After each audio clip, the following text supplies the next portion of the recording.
शिव विसर्जन की एक रीति है। भगवान शंकर के विसर्जन की रीति सबसे प्रबल रीति है शिव विसर्जन की, कि भगवान शंकर का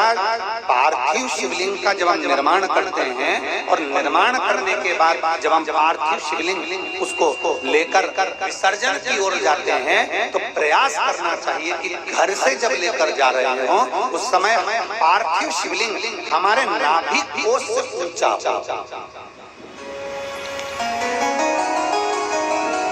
समझ में आया? अर्थात जैसे ये पात्र में शिवलिंग बना हुआ और पात्र में शिवलिंग है, हमने पाटे पर से उठाया, घर से जब लेकर जा रहे हैं चलते समय ये या तो हमारे मस्तक पर हो, नाभि कोश से या हृदय तक हो, कंठ तक हो, वक्षस्थल तक हो, उदर तक हो, पर नाभि से नीचे वो शिवलिंग हमारे नहीं होना चाहिए, घर से ले जाए। और शिवलिंग के विसर्जन का एक नियम बड़ा प्रबल है कि घर से ले जाते समय शिवलिंग पार्थिव शिवलिंग हमारे नाभि कोश से ऊंचा हो और जब हम विसर्जन करने के लिए जाएं तब शिवलिंग का दर्शन विसर्जन के पहले अपने नेत्रों से पूर्ण तरह से करें और बाबा से अपने हृदय की बात कहकर फिर लगाकर मस्तक लगाने के बाद फिर उस शिवलिंग का विसर्जन अपनी मनोकामना कहते हुए बाबा से उस शिवलिंग का फिर विसर्जन करते ले जाते समय नाभि कोश से ऊंचा हो। विसर्जन के समय पर अपने नेत्रों से बाबा का पूर्ण दर्शन किया जाए। पूर्ण दर्शन कैसे होता है?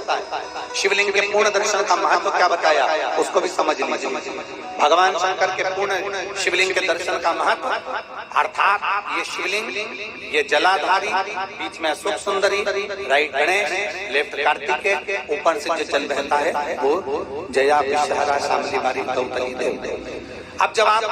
भगवान शंकर का पार्थिव शिवलिंग बनाते हो तो ऊपर जलाधारी तो रहते, आपका केवल शिवलिंग है और जलाधारी, तो आप उसका जब दर्शन कर रहे हैं तो पूर्ण दर्शन का मतलब है जब हम विसर्जन करने जाते हैं तो सबसे पहले जो भगवान का जल स्थल है जिसको हम कहते हैं जलाधारी, गणेश जी, कार्तिकेय, अशोक सुंदरी का स्थान, पहले हम उसका दर्शन करते हैं। फिर अपनी निगाह को घुमाकर हम